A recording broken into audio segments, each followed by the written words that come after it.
isolation and I don't feel any symptoms at all. And yet I must be the only one who doesn't feel anything. What's wrong with me? I might be the only one who doesn't have it. In case you hadn't heard, there's a sickness going around. According to Johns Hopkins University, as of the making of this video, approximately 150,000 people have been infected with this virus. Sounds like a lot. It surely must warrant shutting down entire states, education systems. It surely must warrant shutting down colleges, universities, social events, and major league sports throughout the country. 150,000 people have been infected. Out of those infected, 70,000 have made full recovery. How many people have died? 5,000 people so far have died, but 70,000 have recovered fully.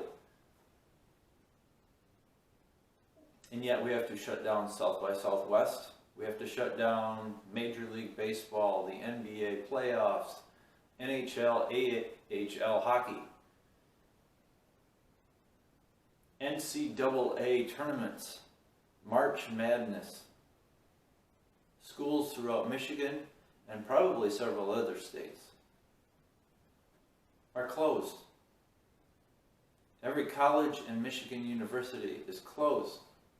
The population of Kent County, the biggest city of Kent County is Grand Rapids, is almost 1 million people. And yet 150,000 people have been infected in the whole world. So today I want to talk about mental toughness. And on this channel we talk about mental toughness, resilience, how to have a strong mind as well as a strong body. We talk about fitness. We talk about self-empowerment, self-protection, and we want to keep our minds strong. We want to be mentally tough. The one thing that wears us down very easily in life is mass hysteria, panic, all over stupidity and hype. Now, I'm not saying that this virus shouldn't be taken seriously. The numbers don't lie. Approximately 150,000 people have been infected in the world. A population of 5 billion people, and only 150,000 people have been infected. The issue is not, we got to isolate ourselves to keep from becoming sick. The issue more is, we have to try to keep our head on straight and not go crazy ape crap over 150,000 people infected in the whole world. Sure, 5,000 people have died, and that's sad. But 45,000 people each year die from an automobile accident in the United States. Not worldwide. So it takes every bit of mental endurance to try to stay sane in a world that is going insane around you. I heard something interesting the other day. In fact, I looked it up. The swine flu is still around today, but it was the latest rage in 2009-2010 flu season. The swine flu infected 60 million Americans. Approximately a sixth of the whole country was sick. Less than 300,000 actually went to the hospital. 60 million people in one country were infected. 150,000 people in the whole world are infected with COVID-19. So the only real difference is that it has a shelf life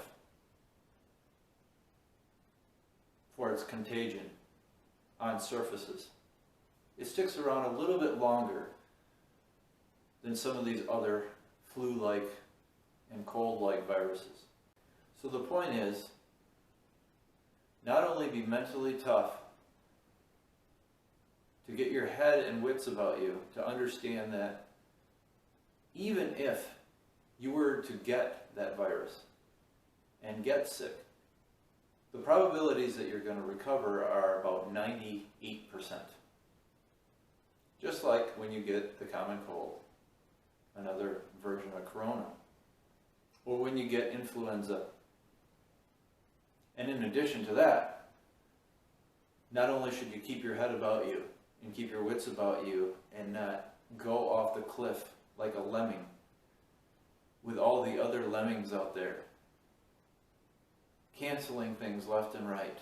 You also have to have the mental toughness and resilience to understand that you can't control the world around you. And therefore, when there is mass panic, hysteria, everything is shutting down, quarantines, isolation, that you are forced to prepare for that. You are forced to prepare for a collapse that you don't want and that could have been avoided. So you have to do it sensibly, you have to do it logically, you have to do it calmly. And preparation, being a prepper as it were, is something that everyone should do anyway. Our ancestors, for example, used to can and preserve food. They were prepping. They were prepping for the winter and spring months in which nothing grew. So they preserved their harvests. They preserved their summer fruits and vegetables. They preserved meat. We today don't do that because we go to the grocery store and find everything in a can already. But how many cans, extra cans of fruits, vegetables, even meat, do we have laying around? Do we go ape crap going through stores, buying cartloads of toilet paper? Is it good to have a little bit of extra toilet paper? Yes. But does that mean we go out and hoard it? Of course not. Just like it's very impractical to store 90 days worth of water. The key is to be sober about these things.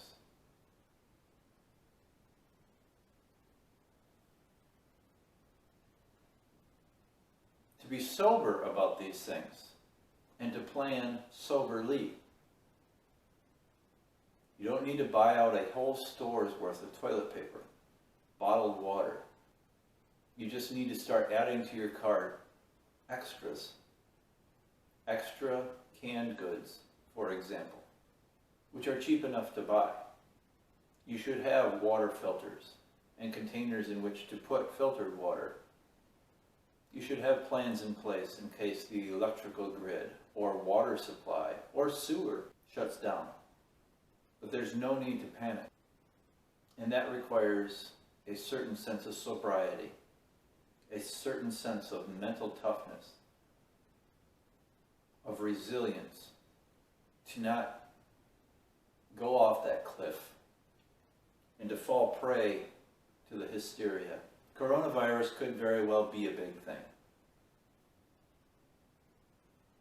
But as of yet, like we discussed earlier, the numbers just aren't there yet. So the question is, do we go insane or do we keep our wits about us? Are we mentally tough enough to endure soberly